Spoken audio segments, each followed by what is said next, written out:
reflection is a bad word. It is so difficult to describe the process of donning a suit of clothes in order to perceive yourself as separate from God. It is such a complex way of words. What happens is that there is God, and then there is God that is God, but there is also God that is you. And God that is you plays and creates as God that is God plays and creates. But God that is God and God that is you remembers that God that is God and God that is you is also God.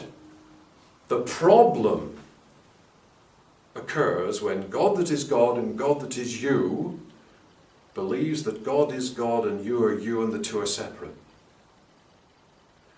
And that occurred in this instance through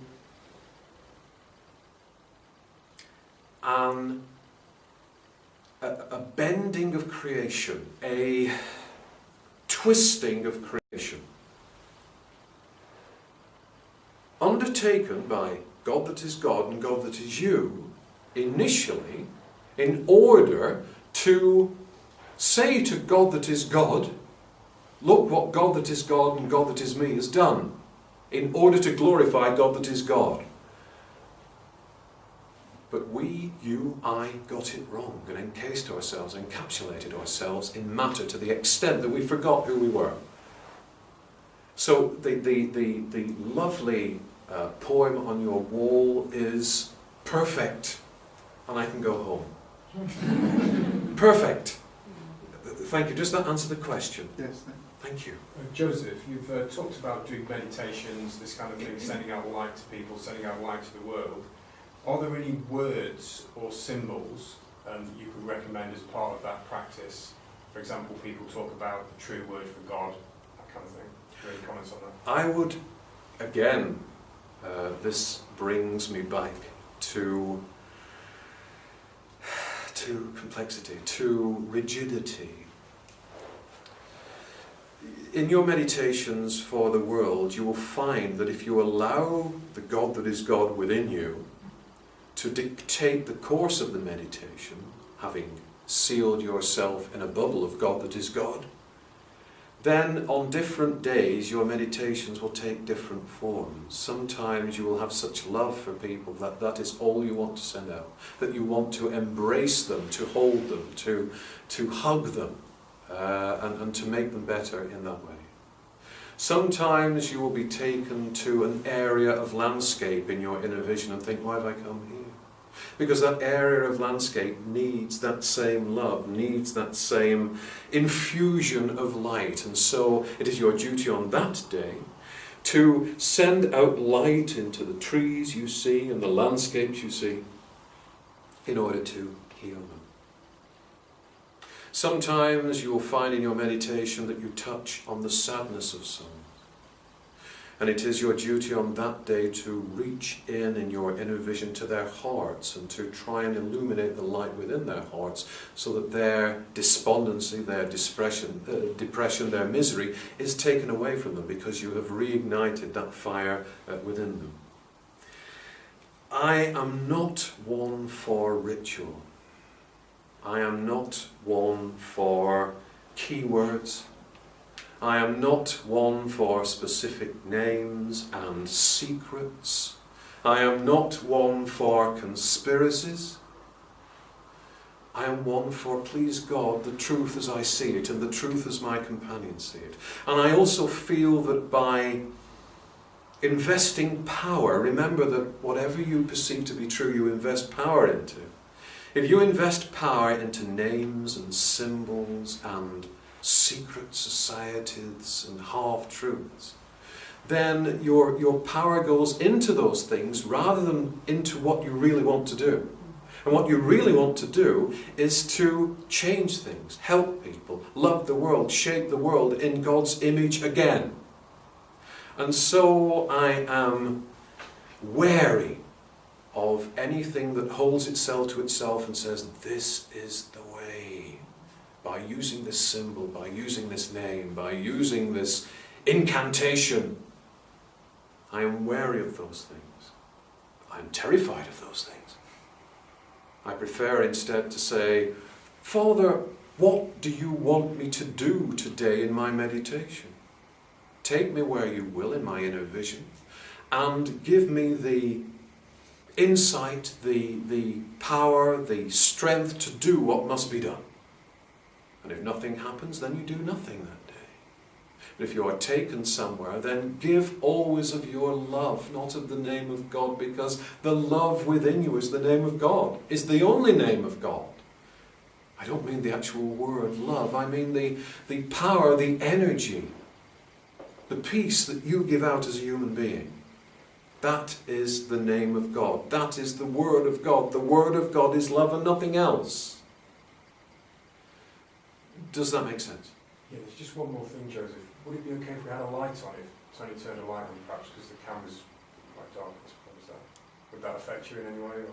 Or? Are you seeing my best side? I can't see you at all. It will not disturb me. Okay.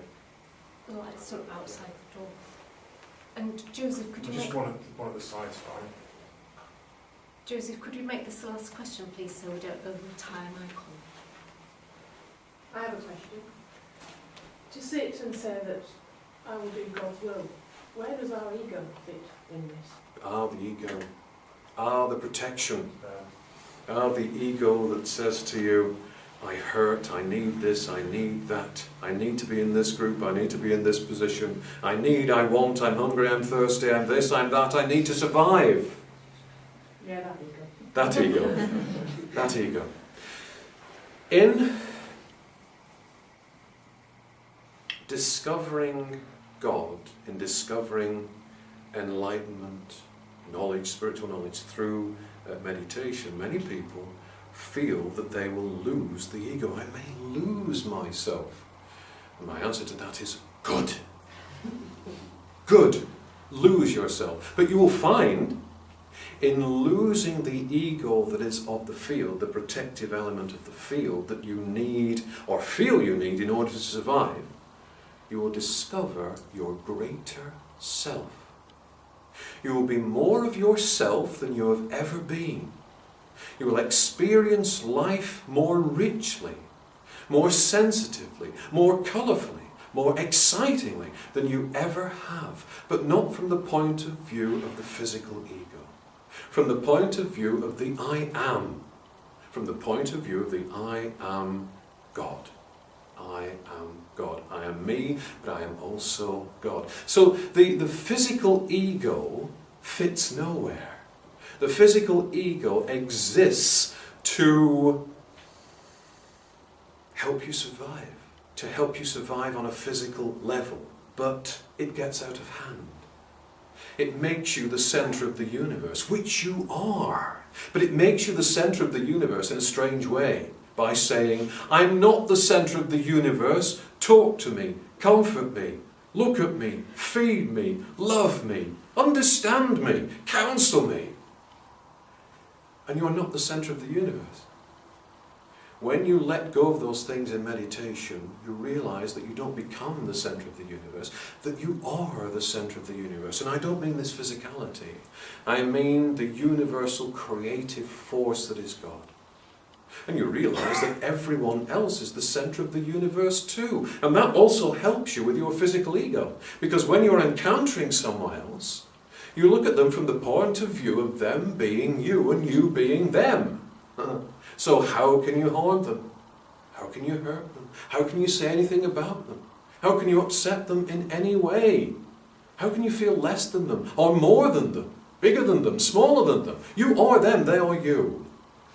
So in meditation, in expanding spiritually, you lose the ego, the physical ego, and you gain yourself. The self that when this personality is being shed, will still be there. The greater self, the self that can look back over life after life after life and say, finally got it right this time. I don't need another suit of clothes. I'm going this way, not that way.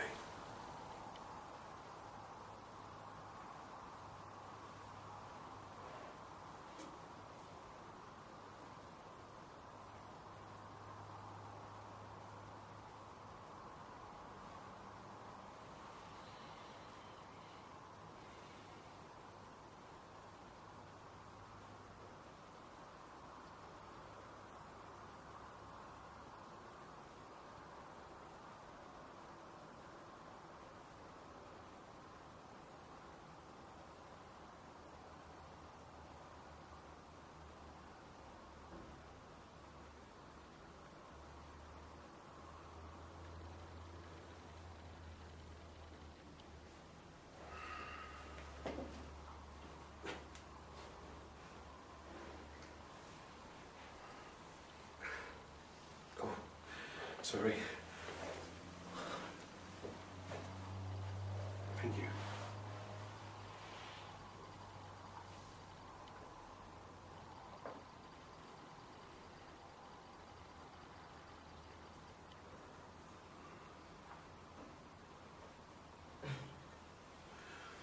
Now he's gone.